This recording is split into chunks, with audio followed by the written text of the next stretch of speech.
வணக்கம் and welcome back to my channel. இந்த வீடியோல நம்ம என்ன பார்க்க போறோம் அப்படின்னா, கேந்திரிய வித்யாலயா அட்மிஷன்ஸ்ல வந்து ப்ரையாரிட்டி கேட்டகரின்னு இருக்கு. Service priority category. அதுல வந்து சென்ட்ரல் கவர்மெண்ட், ஸ்டேட் கவர்மெண்ட், அப்புறம் பொதுத்துறை நிறுவனங்களில் இருக்குது. அது வந்து central government, state government and public sector யூனிட்ஸ்னு சொல்லுவாங்க. இவங்களுக்குன்னு ஒரு கோட்டா இருக்கு. அதை பத்தி தான் அதுக்கு என்னென்ன நீங்க வந்து தெரிஞ்சுக்கணும். அதை பத்தி ஃபுல்லா இந்த வீடியோல பார்க்க போறோம். வீடியோவை கடைசி வரைக்கும் பார்த்தாதான் உங்களுக்கு எல்லா டீட்டெயில்ஸும் புரியும். வாங்க வீடியோக்குள்ளார போலாம். ஸோ ஃபர்ஸ்ட் என்னன்னா, அட்மிஷன் ஸ்டார்ட் ஆச்சு. எடுத்தோடனே கேட்கறது எது வேணாலும் சொல்லிக்கோங்க சார், எனக்கு ஃபர்ஸ்ட் அட்மிஷன் ஸ்டார்ட் ஆயிடுச்சான்னு சொல்லுங்க. ஏன்னா இப்போ இன்னைக்கு பாத்தீங்கன்னா நான் இந்த வீடியோ போடுறது 16ஆம் தேதி போடுறேன். யூஸ்வலா 16ஆம் தேதி வந்து ஆல்மோஸ்ட் அட்மிஷன் முடியிற டைம் கேந்திரிய வித்யாலயா. இந்த வருஷம் ரொம்ப டிலே ஆகி வருது. நான் ஆல்ரெடி இன்னைக்கும் ஒரு காலையில வீடியோ போட்டிருந்தேன், சொன்னேன் இன்னும் டிலே ஆயிட்டு இருக்கு. என்னன்னு தெரியல, நம்மளுக்கு ரீசன் அவங்களா பப்ளிஷ் பண்ற வரைக்கும் நம்மளுக்கு தெரியாது, யாருக்குமே தெரியாது. ஓகே, நான் சொன்ன மாதிரி அட்மிஷன் இந்த இடத்துல வந்து 2026-27 வந்துச்சுன்னா இது கேந்திரிய வித்யாலயா வெப்சைட். இதுல வந்தாதான் நம்ம வந்து சொல்ல முடியும், அது வரைக்கும் நம்மளுக்கு சொல்ல முடியாது. அதனாலதான் நான் சொல்றேன், என்னோட சேனலை சப்ஸ்கிரைப் பண்ணிக்கோங்க. கேந்திரிய வித்யாலயா மட்டும் இல்லாம எல்லா அட்மிஷன்ஸ் டீடைல்ஸ் நிறைய நான் எஜுகேஷன் ரிலேட்டட் வீடியோஸ் போட்டுட்டு வரேன். அதை பத்தி நீங்க வந்து தெரிஞ்சுக்கணும்னா என்னோட சேனலை சப்ஸ்கிரைப் பண்ணிட்டீங்கன்னா உங்களுக்கு டைம் டு டைம் அதை பத்தி ரிலேட்டட் வீடியோஸ் வந்துகிட்டே இருக்கும். ஓகே, இப்போ வந்து நம்ம மெயின் டாபிக் குள்ளார போயிடலாம். இந்த லிங்க் எல்லாம் நான் காமிச்சிட்டேன், இப்போதைக்கு திருப்பி பார்க்க வேண்டாம். So central government, state government வந்து ஆர்டிஇலையும் இது வந்து நான் ரீசெண்டாக சொல்லிட்டே வரேன். நிறைய பேருக்கு டவுட், நாங்களும் அப்ளை பண்ணலாமா, நாங்களும் ஆர்டிஇல போடலாமா, எப்படி போடுறது, ப்ராப்ளம் வருமான்னு கேட்குறாங்க. அப்படிலாம் ஒன்றும் கிடையாது. கேந்திரிய வித்யாலயா அட்மிஷன்ஸ் வந்து பார்த்தீங்கன்னா உங்களுக்கு வந்து ஆர்டிங்கிறது வந்து உங்களுக்கு டிஸ்டன்ஸ் தான். அந்த ஸ்கூல்லேருந்து எவ்வளோ டிஸ்டன்ஸ்ல உங்க வீடு இருக்கு, அது ஒரு ஒரு ப்ரையாரிட்டியா உங்களுக்கு கொடுக்குறாங்க. ஓகே, இந்த 5 கிலோமீட்டர் இல்ல 7, அதுக்கு நான் தனியா வீடியோ போட்டிருக்கேன், பார்த்துக்கோங்க என்னோட சேனல்ல ஆர்டி டிஸ்டன்ஸ் பத்திலாம். அந்த டிஸ்டன்ஸ்ல நீங்க வந்து வந்துட்டீங்கன்னா நீங்க வந்து அதுலயும் ஒரு வந்து அட்வான்டேஜ் தான் உங்களுக்கு. நீங்க சென்ட்ரல் கவர்மெண்ட் மட்டும் நம்பி நீங்க அந்த அட்மிஷன் போட்டு அதுல கிடைக்கலன்னா வேஸ்டா போயிடும். இது வந்து உங்களுக்கு அடிஷ்னல் ஒரு சான்ஸ் கிடைக்குது, ஆர்டிஇலயும் கிடைக்குது. ஓகே, ஆர்டிஇல கிடைச்சா ஆர்டிஇல நீங்க அப்ளை பண்ணிக்கலாம். இல்ல சென்ட்ரல் கவர்மெண்ட் கோட்டால கிடைச்சதுன்னா சென்ட்ரல் கவர்மெண்ட் கோட்டால அப்ளை பண்ணிக்கலாம். ஓகே, உங்களோட சான்சஸ் அதிகரிக்குது, அவ்வளவுதான், வேற ஒன்றும் இல்ல. Includes central government, state government எம்ப்ளாயிஸ்னு பார்த்தா ஒர்க் பண்றவங்க மட்டும் கிடையாது, எக்ஸ் சர்வீஸ்மேன், ரிட்டையர்ட் ஆனவங்களுக்கு கூட இந்த எலிஜிபிலிட்டி இருக்கு. ரிலேட்டிவ் கோட்டா கிடையவே கிடையாது. திரும்ப திரும்ப நிறைய பேர் கேட்டுட்டே இருக்காங்க, ரிலேட்டிவ் கோட்டா இருக்கான்னு. ரிலேட்டிவ் சொந்தக்காரங்க, அம்மா அப்பா இருக்காங்க, அக்கா தங்கச்சி நிறைய பேர் இருக்க, ரிலேட்டிவ்ஸ்ல யாராச்சும் இருப்பாங்க. ஸோ அவங்க அதாவது உரிமையா கேட்கறாங்க. அவங்க பேரை வச்சு நான் எங்க லெட்டர் கொடுக்கறது, எப்படி பண்றதுன்னு கேட்கறாங்க. அது மாதிரி கிடையவே கிடையாது, எங்கேயுமே அக்செப்ட் பண்ணிக்க மாட்டாங்க. பேரண்ட் என்னவா இருக்காங்க, குழந்தையோட அம்மா அப்பா என்னவா இருக்காங்க, அதை வச்சுதான் அட்மிஷன்ஸ். அவங்க வந்து கவர்மெண்ட் ஜாப்ல இருந்தாங்கன்னா அந்த கேட்டகரிக்கு அனுப்பிச்சிடணும். அவங்க சொந்தக்காரங்க, அக்கா தங்கச்சி இருக்காங்க, அதெல்லாம் பண்ணவே முடியாது. ரெக்கமெண்டேஷன்ஸ் எதுவுமே கிடையாது. ரிலேட்டிவ்ஸ் வந்து ஆர்மில இருக்காங்க, மிலிட்ரியில இருக்காங்க, அவங்க ரெக்கமெண்டேஷன்ஸ் வச்சு நாங்க அட்மிஷன் போட்டுக்க முடியுமான்னு கிடையவே கிடையாது, போடவே முடியாது. ஓகே, நிறைய பேர் என்ன சொல்றாங்கன்னா, ரெக்கமெண்டேஷன் இவங்க சொல்லனா கூட ஆர்மில நான் வேலை செய்யறேன், பக்கத்துல இருக்க ஸ்கூலுக்கு நான் வந்து உனக்கு ரெக்கமெண்டேஷன் கொடுக்குறேன், போய் போட்டுக்கோங்க அப்படின்லாம் சொல்றாங்க. அதெல்லாம் நடக்கவே நடக்காது, அதை நம்பவே நம்பாதீங்க. அதே மாதிரி கார்டியன் சொல்றாங்க. கார்டியன் இங்க வந்து என்ன வருதுன்னா, கார்டியன் வந்து அம்மா அப்பா உயிரோட இல்ல அந்த குழந்தையோட, அப்போ வந்து கார்டியன் யாராச்சும் சொந்தக்காரங்களோ தெரிஞ்சவங்களோ வளர்ப்பாங்க, அவங்க வந்து கார்டியன் போட்டுக்கலாம். மத்தபடி வந்து அவங்க வந்து ஊர்ல இருக்காங்க, அங்க இருக்காங்க, இங்க இருக்காங்க பேரண்ட்ஸ், நாங்க எங்க வீட்டுல தான் வளர்க்குறோம் அப்படின்னா அதெல்லாம் கிடையவே கிடையாது. செகண்ட் ப்ரையாரிட்டி வந்து ஓகே, இது வந்து சென்ட்ரல் கவர்மெண்ட், ஸ்டேட் கவர்மெண்ட் வந்து எப்படின்னா ஃபர்ஸ்ட் வந்து பாத்தீங்கன்னாலே ப்ரையாரிட்டி உங்களுக்கு ஆர்டிஇ சீட்ஸ் ஃபில்அப் பண்ணிடுவாங்க. ஆர்டிஇ சீட்ஸ் ஃபில்அப் பண்ணதுக்கு அப்புறம் Kendriya Vidyalaya, central government school எப்படி சொன்னாலுமே ஆர்டிஇ கோட்டா ஃபர்ஸ்ட் ஃபில் பண்ணதுக்கு அப்புறம் தான் சென்ட்ரல் கவர்மெண்ட் கோட்டாக்கே வருவாங்க. அதுக்கப்புறம் தான் ஒரு ஒரு கோட்டாக்கு போவாங்க. சென்ட்ரல் கவர்மெண்ட், அப்புறம் சென்ட்ரல் கவர்மெண்ட் இருக்க பொதுத்துறை நிறுவனங்கள், பப்ளிக் செக்டார் யூனிட்ஸ் போவாங்க. அதுக்கப்புறம் தான் வந்து ஸ்டேட் கவர்மெண்ட்கே வருவாங்க. ஓகே, சப் ப்ரையாரிட்டி எப்படி கொடுக்குறாங்கன்னா, சென்ட்ரல் கவர்மெண்ட் ஓகே செலக்ட் பண்ணியாச்சு, நாங்க சென்ட்ரல் கவர்மெண்ட், அதுலயும் வந்து நிறைய காம்படிஷன் இருக்காது. அதை எப்படி மேட்ச் பண்றாங்க அப்படின்னு பாத்தீங்கன்னா, நீங்க வந்து ஏன்னா கேந்திரிய வித்யாலயா ஸ்கூல் இந்தியா பூரா எதுக்கு வச்சிருக்காங்கன்னா, நிறைய சென்ட்ரல் கவர்மெண்ட் ஆர்கனைசேஷன்ஸ் எல்லா ஸ்டேட்லயும் இருக்கு. அங்க வந்து ஒரு ஸ்கூல்ல படிச்சுட்டு திடீர்னு ஒருத்தங்களுக்கு வேற ஸ்டேட்ல டிரான்ஸ்ஃபர் ஆயிடுச்சுன்னா அங்க போய் எல்லாமே மாறி போயிடுது. அதனால இவங்க வந்து காமனா ஒரு எஜுகேஷன் சிஸ்டம் இருக்கணும், ஒரே மாதிரி இருக்கணும்னு சொல்லிட்டு தான் சென்ட்ரல் கவர்மெண்ட் வந்து கேந்திரிய வித்யாலயா ஆரம்பிச்சிருந்தாங்க. ஓகே. ஸோ அதனால என்ன ஆகுதுன்னா இப்போ வந்து டிரான்ஸ்ஃபர் நீங்க வாங்கிட்டு போறீங்கன்னா அந்த இடத்துல உங்களுக்கு வந்து ஒண்ணுமே டிஃபரன்ஸ் தெரியாது. கேந்திரிய வித்யாலயா டு கேந்திரிய வித்யாலயா டிரான்ஸ்ஃபர் ஆகி போறீங்க. ஒரு ப்ராப்ளமும் இருக்காது. அது சப்ஜெக்ட் ஸ்டாண்டர்ட் எல்லாமே ஒண்ணா இருக்கும். ஸோ இதுல என்ன சொல்றாங்க, முன்னுரிமை எப்படி கொடுக்குறாங்கன்னா, கடைசி 7 இயர்ஸ்ல நீங்க வந்து எவ்வளவு டிரான்ஸ்ஃபர்ஸ் வாங்கியிருக்கீங்க. இப்போ வந்து ஒருத்தவங்க வந்து சென்ட்ரல் கவர்மெண்ட் எம்ப்ளாயியா இருக்காங்க. எனக்கு வந்து போன 7 வருஷத்துல ஒரு 3 டிரான்ஸ்ஃபர் வந்தது. இன்னொருத்தவங்களுக்கு ஒரு 6 டிரான்ஸ்ஃபர் வந்ததுன்னா 6 டிரான்ஸ்ஃபர்களுக்கு தான் ஃபர்ஸ்ட் ப்ரையாரிட்டி கொடுப்பாங்க. அதுக்கப்புறம் தான் போக 6, 7 இது மாதிரி எவ்வளவு டிரான்ஸ்ஃபர் நிறைய இருக்கோ அந்த அளவுக்கு ப்ரையாரிட்டி கிடைக்கும். ஓகே. அதே மாதிரி டிரான்ஸ்ஃபர் சும்மா இல்ல. டிரான்ஸ்ஃபர் எதானாலும் கன்சிடர் பண்ண மாட்டாங்க. டிரான்ஸ்ஃபர் வந்து 20 கிலோமீட்டருக்கு மேல டிரான்ஸ்ஃபர் ஆயிருக்கணும். அதே மாதிரி 6 மாசம் ஒரு இடத்துல சர்வீஸ் பண்ணா மட்டும்தான் உங்களுக்கு பண்ண முடியும். ஓகே. அதே மாதிரி டிரான்ஸ்ஃபர் வந்து இப்ப முன்னாடி எங்கேயோ இருந்துட்டு இந்த இடத்துக்கு வந்திருக்கீங்கன்னா இப்ப வேலை செய்யற இடத்துல வந்து டிரான்ஸ்ஃபர்னு சொல்ல மாட்டாங்க. அது கவுண்ட் பண்ண முடியாது. முன்னாடி வரைக்கும் எவ்வளவு டிரான்ஸ்ஃபர் ஆயிருக்கீங்க. ஓகே. அதான் கணக்கு.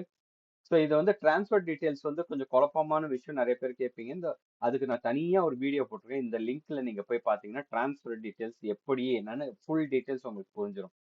அதே மாதிரி நீங்க வந்து சென்ட்ரல் கவர்மெண்ட் மட்டும் நீங்க கோட்டால அப்ளை பண்ணீங்கன்னா உங்களுக்கு வந்து டிஸ்டன்ஸ் வந்து ஒன்றும் கிடையாது. சென்ட்ரல் கவர்மெண்ட் கோட்டால உங்களை செலக்ட் பண்ணிட்டாங்கன்னா உங்களுக்கு டிஸ்டன்ஸ் கேட்க மாட்டாங்க. டைரக்டா உங்களை எடுத்துக்குவாங்க. பக்கத்துல தான் இருக்கணும் இல்ல. ஆனா ஒரே கண்டிஷன் என்னன்னு பாத்தீங்கன்னா சேம் டிஸ்ட்ரிக்ட்ல இருந்தா நல்லது. இல்ல பக்கத்து டிஸ்ட்ரிக்ட்ல ஒரு ரீசனபிள் டிஸ்டன்ஸ்ல உங்களுக்கு ஸ்கூல் வந்து ஆக்சசபிளா இருந்ததுன்னா பரவாயில்ல. இல்லைன்னா அவங்க வந்து அட்மிஷன்ஸ் கொடுக்க மாட்டாங்க. ஓகே. அது ஒன்று பார்த்துக்கோங்க. அதே மாதிரி ஆர்மியில மிலிட்ரியில வந்து நீங்க வந்து கேம்ப்ல எங்கேயாச்சும் ராஜஸ்தான்ல இல்ல யூபியில எங்கேயாச்சும் ஒரு கார்னர்ல இருப்பீங்க. அங்க வந்து வந்து கேம்ப்ல மட்டும் வேலை பார்த்துட்டு இருப்பீங்க.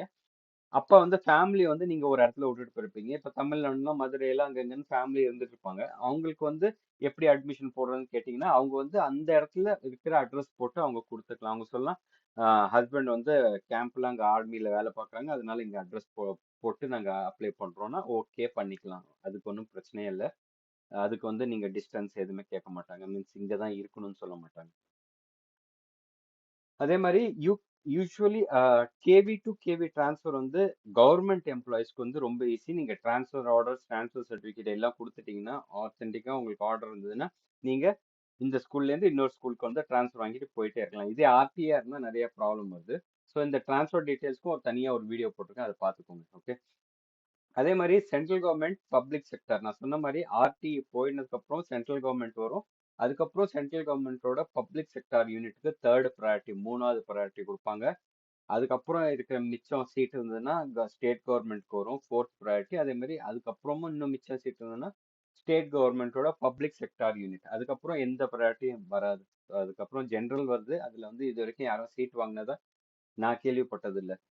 ஸோ டாக்குமெண்ட்ஸ் இந்த சர்வீஸ் கேட்டகரியில இருக்கவங்க டாக்குமெண்ட்ஸ் என்ன பண்ணணும்னா சர்வீஸ் சர்டிஃபிகேட் கண்டிப்பா வேணும். எக்ஸ் சர்வீஸ் மேனர்னா அவங்க டிஸ்சார்ஜ் சர்டிஃபிகேட் வேணும்.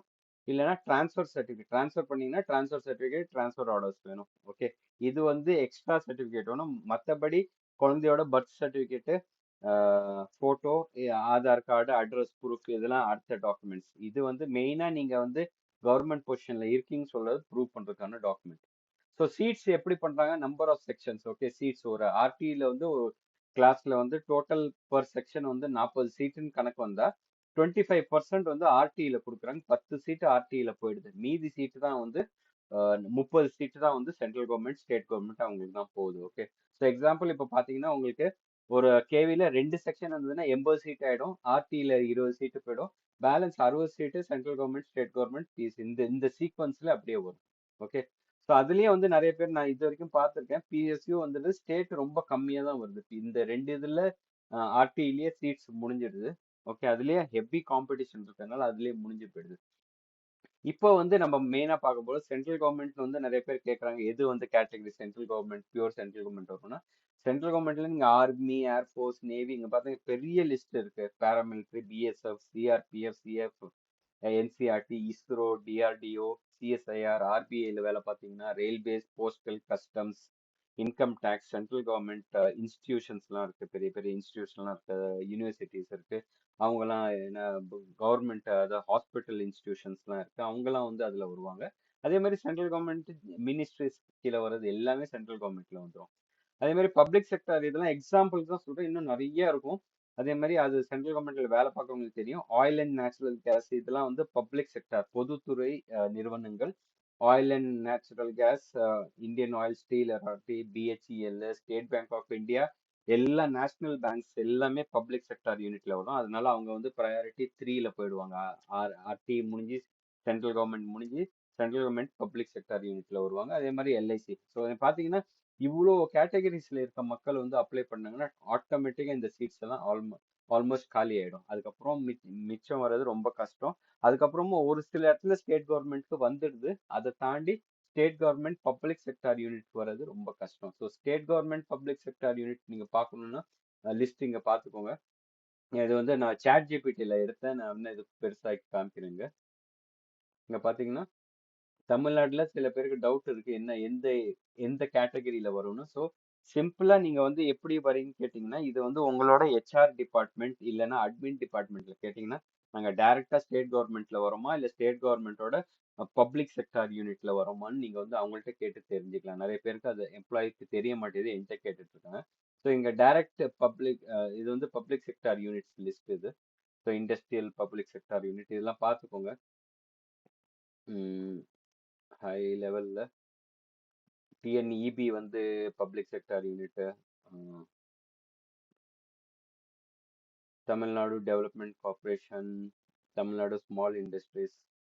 ஸோ இதெல்லாம் ஸ்க்ரீன்ஷாட் எடுத்துட்டு நீங்கள் பார்த்துக்கலாம். அப்புறமா ஐடி எலக்ட்ரானிக்ஸ் செக்டர்ஸ், டூரிசம் வருது public sector, agriculture department, social welfare. So நிறைய வந்து பப்ளிக் செக்டார்ல வருது. ஓகே. அப்புறம் வந்து தமிழ்நாடு ஸ்டேட் ஆர்கனைசேஷன் டைரக்டா ஸ்டேட் கண்ட்ரோல்ல வர்றது இதெல்லாம் ஸ்டேட் கண்ட்ரோல். இதெல்லாம் வந்து டைரக்ட், இது பப்ளிக் செக்டார் யூனிட் கிடையாது. அப்படிதான் வருது, இதுல பாத்துக்கோங்க. ஸோ இதே மாரி டவுட் இருந்ததுன்னா நீங்க உங்களோட ஹெச்ஆர் டிபார்ட்மெண்ட்ல கேட்டா சொல்லுவாங்க. ஸோ அந்த admission related information, central government state government related இதான் நான் வந்து சொல்லணும்னு நினைச்சேன் உங்களுக்கு. அவ்வளோதான் இந்த வீடியோவில். நான் வந்து இன்னொரு வீடியோவில் கண்டிப்பாக சந்திக்கிறேன். எப்படின்னா அட்மிஷன்ஸ் எப்போ கூடிய விரைவில் ஆரம்பிச்சிருவாங்க. இன்னைக்கோ நாளைக்கு, இன்னைக்கு ஆரம்பிக்கல, நாளைக்கு நாளைக்கு இந்த வாரத்தில் வந்தாலும் வரலாம், ஆச்சரியம் இல்லை. ஸோ பார்த்துக்கலாம், நம்ம எப்போ வந்தாலும் நான் வீடியோ போட்டேன். சேனலை சப்ஸ்கிரைப் பண்ணி வச்சுக்கோங்க. இன்னொரு வீடியோவில் உங்களை சந்திக்கிறேன். Until then, bye.